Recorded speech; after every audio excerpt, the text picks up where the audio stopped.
যে গুরু, গুর, রুহ, আলো অন্ধকার নিশ্চিত হয়ে আমি আপনি এই পৃথিবীতে বেঁচে আছি। যাই হোক, এবার আসি পীর।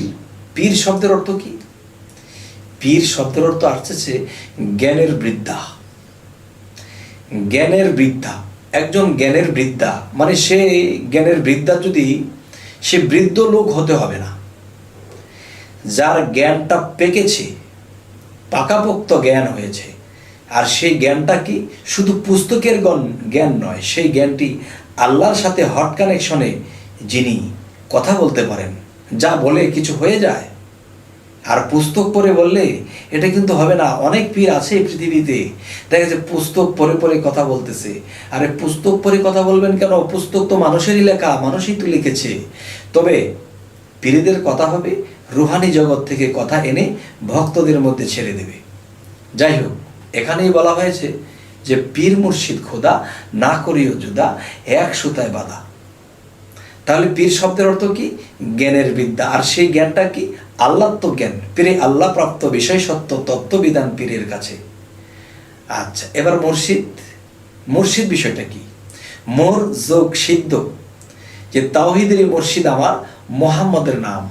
তাহলে মুহাম্মদ সাল্লাল্লাহু আলাইহি সাল্লাম যে করেছিল যেই কাম, যে হীরা পর্বতের গুহায় সাধন মগ্নে ছিলেন, তখন সাধন করতে করতে তখন কি মোর যোগ সিদ্ধ, তাকেই তো বলা হয় মুর্শিদ।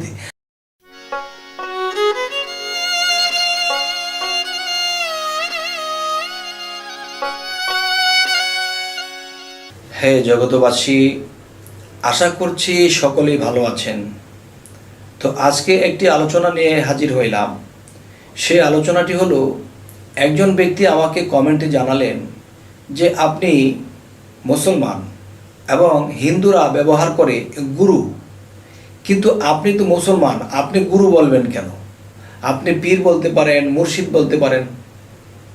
হে বাবা, যে গুরু শব্দের অর্থ কি, মুর্শিদ শব্দের অর্থ কি এবং পীর শব্দের অর্থ কি, এটা যদি আমরা ব্যাখ্যা বিশ্লেষণ করতে যাই তাহলে মূলত সে এক জায়গাতেই দাঁড়ায়। যেমন গুরু শব্দের অর্থ, গোর অর্থ অন্ধকার, রুহ অর্থ আলো। গোর অর্থ অন্ধকার, রুহ অর্থ আলো। তাহলে অন্ধকার কি? মানুষের যে দেহটা আছে, এই দেহটা একটা অন্ধকার। আর এই অন্ধকারের মধ্যেই রুহটা আল্লাহ প্রবেশ করাইলেন। যখন রুহটা প্রবেশ করলেন, তখন কি হলো? এই অন্ধকারের মধ্যে যখন রুহটা গেল, তখনই কিন্তু আদম লড়াচড়া করে, মানুষ কথা বলতে পারে। তো এখন যে বিষয়টি হলো যে গুর, রুহ মানে অন্ধকার। এই গোর শব্দের অর্থ অন্ধকারের ভিতরে যখন রুহ প্রবেশ করেছে, তখন অন্ধকারের মধ্যে গিয়ে এই রুহ প্রবেশ করার পরে আলোকিত হয়েছে। তখন আদমের মুখ দিয়ে আর রুহের সাথে মিক্সার হয়ে আল্লাহ আদমের মুখ দিয়ে কথা বলেছিল। যেদিন বলা হয়েছিল যে তোমরা যে আমার আদমকে বানাইতে না করেছিলা, তো আদম যা জানে তোমরা কি তা জানো? তোমরা আদমকে, হে ফেরেশতা সকল, তোমরা আমার আদমকে যত কঠিন তত্ত্ব হোক, সৃষ্টি তত্ত্ব হোক, আত্মতত্ত্ব হোক, জিজ্ঞাসা করো। তখন সে আদম সমস্ত কিছু বলে দিতে সক্ষম, যা ফেরেশতারাও জানে না। তাহলে বোঝা গেল যে আদমের কালবের ভিতরে শাইলাহির বারামখানা।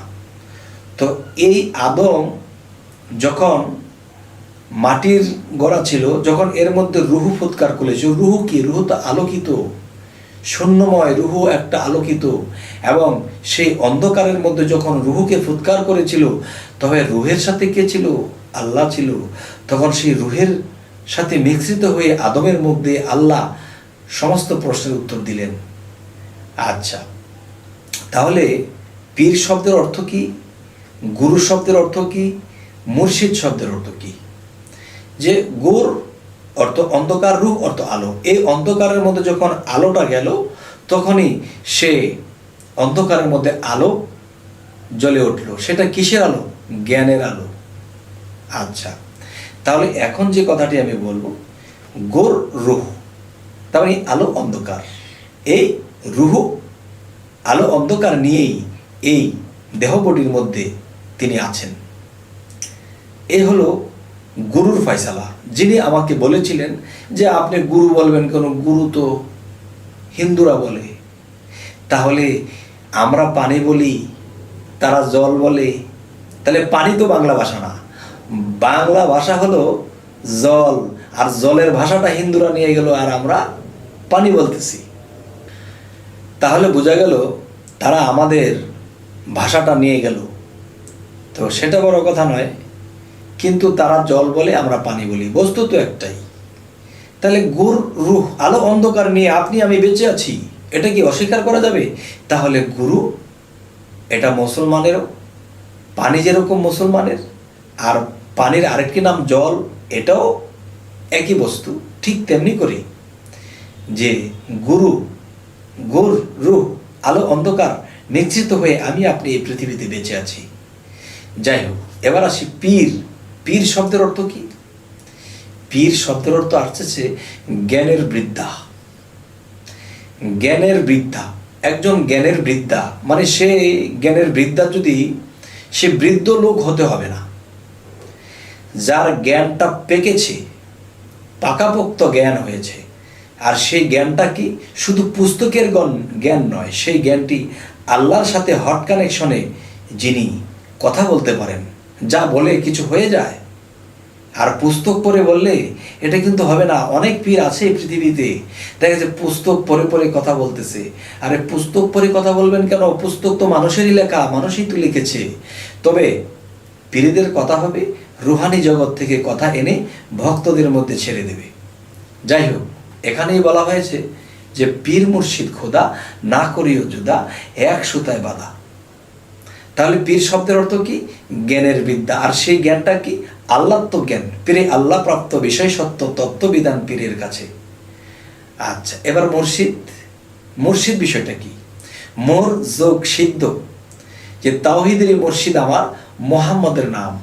তাহলে মুহাম্মদ সাল্লাল্লাহু আলাইহি সাল্লাম যে করেছিল যেই কাম, যে হীরা পর্বতের গুহায় সাধন মগ্নে ছিলেন, তখন সাধন করতে করতে তখন কি মোর যোগ সিদ্ধ, তাকেই তো বলা হয় মুর্শিদ। আর সেই মুর্শিদ কি হলো? সেই মুর্শিদ তাওহীদেরই মুর্শিদ আমার মুহাম্মদের নাম। তাহলে সেই মুর্শিদ কে? এই মুহাম্মদ রূপে যে মুর্শিদ, সেই মুর্শিদের মধ্যে যখন খোদা বসবাস করে, তখনই বলা হয়েছে পীর মুর্শিদ খোদা না করিও জুদা, এক সুতায় বাঁধা। যাই হোক, আজকে যিনি আমাকে এই কথাটি জিজ্ঞাসা করলেন যে আপনি মুসলমান হয়ে গুরু গুরু বলেন কেন, আপনি পীর বলতে পারেন, মুর্শিদ বলতে পারেন। বাবারে, পীর আর মুর্শিদ একই সুতায় বাঁধা, একই বস্তু, একই জিনিস। যাই হোক, আজ এই কথাগুলো আমার বলার প্রয়োজন মনে করলাম যে এই পৃথিবীতে অনেক মানুষ গুরু মুর্শিদ ধরেছে, ধরার পরেও তাদের ভিতরে এই দ্বন্দ্ব থেকে গেছে। দ্বন্দ্ব থাকার কারণে তারা অন্ধের মতো অনেক কিছু বলে ফেলে। যাই হোক, আমার কথায় রাগ করবেন না, আমি অতটা কটু কথায় বলি না, কিন্তু একটু আনন্দর সাথে বলছি কথা, আমার রাগ গোসা করবেন না, আমার ভক্তি সালাম নেবেন। আর আপনাদের কাছে আরেকটি কথা হলো, যদি আমাদের এই চ্যানেলের কথা আপনাদের ভালো লাগে, তাহলে আমাদের এই চ্যানেলটি সাবস্ক্রাইব করুন, বাকি ভিডিওগুলো আপনাদের কাছে পৌঁছে যাবে। তো আজ এই বলেই রাখছি, সকলেই ভালো থাকবেন। আল্লাহ হাফিজ।